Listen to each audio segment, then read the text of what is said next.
questions that have been raised in this Tharoor versus Kharge conflict are simply this. Is the Congress looking at the future through a rear view mirror by looking at the past? Do the Gandhis still control the Congress? Dr. Abhishek Manu Singhvi, senior Congress member now, senior lawyer of course, is joining me. Along with him, I spoke to him earlier, Tavleen Singh is joining us, columnist who's written extensively on the nature of the Congress's darbar, as she calls it. Sanjay Jha, who I must introduce as a suspended Congress worker, still his heart is in the Congress. And Dr. Ajoy Kumar, spokesperson of the Congress, officially with the party. First, let's turn to Dr. Singhvi because we'd spoken to him earlier. Dr. Singhvi, it appears the more things change, the more they remain the same in the Congress. You've chosen, it appears, the unofficial official candidate, an octogenarian, at a time when the Congress is talking about giving a facelift. How will Mr. Kharge give a facelift to your party? Rajdeep, I would like to say with great respect, I have actually 3 takeaways, which I'll not say first, I'll answer your question first. Does that question not encapsulate an anti-democratic spirit? Can you and I decide that only people below a certain age or above a certain age can stand? I mean, this is the entire meaning of a democratic process. There was a very great likelihood of Mr. Gehlot standing, who was not that young. Mr. Tharoor is much younger. Mr. Digvijaya Singh name was in the hat. And finally, for a variety of reasons, Mr. Kharge is standing. Now, that is the way you take it as it comes. You don't predetermine and set rules. It would be undemocratic to say that you don't have a younger man. Actually, I would have liked younger people. There is complete openness for anyone to stand. You're saying, no, 1 minute. You're saying there's complete openness, but the problem is that Mr. Kharge, as I said, seems to have been selected by the Congress High Command purely on the basis of his unflinching loyalty to the Gandhi family. The High Command tells us they're going to stay neutral, the Gandhis will not get involved, and yet at the last moment, Mr. Kharge is handpicked almost as a selected candidate. That's the point. That's the point. This is nothing but media speculation, earlier about Mr. Gehlot, now about Mr. Kharge.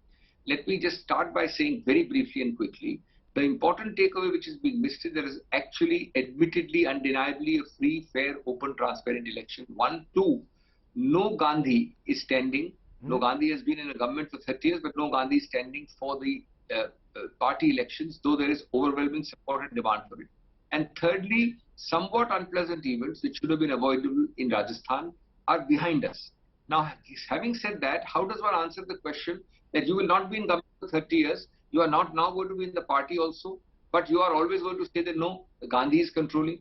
Well, you have just wait and watch. When you are a president, how do you assume that it will go on endlessly? I have been saying on other channels that kuch to log kahenge, logon ka kaam hai kehna. If we are not here to answer critics who will never be satisfied. If the Gandhi stands, then the Gandhi stands. If the Gandhi doesn't stand, then he's controlling.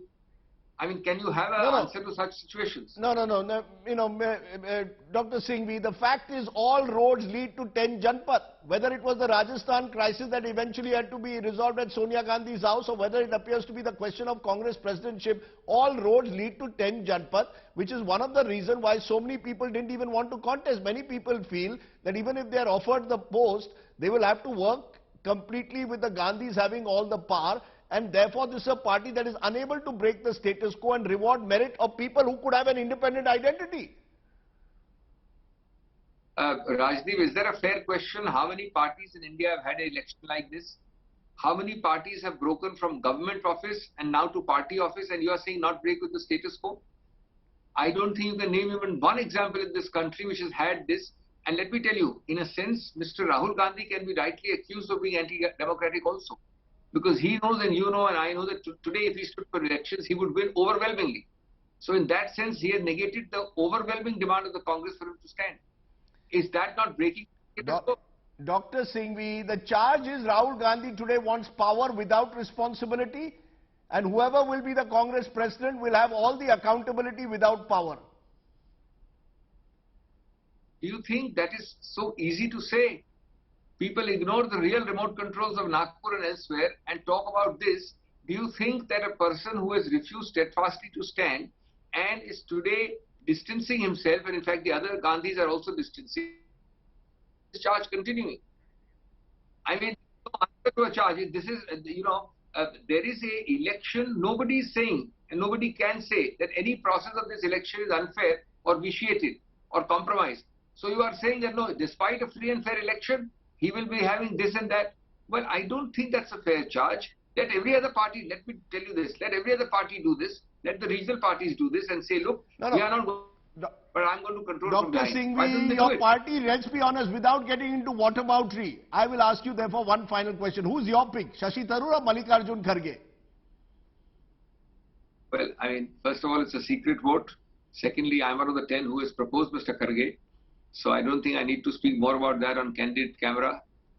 But the point is, it's a free, fair, independent vote.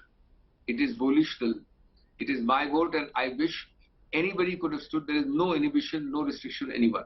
Let me ask you, would you stand one day for the Congress president? Maybe you'll stand one day, Dr. Singhvi. Who knows?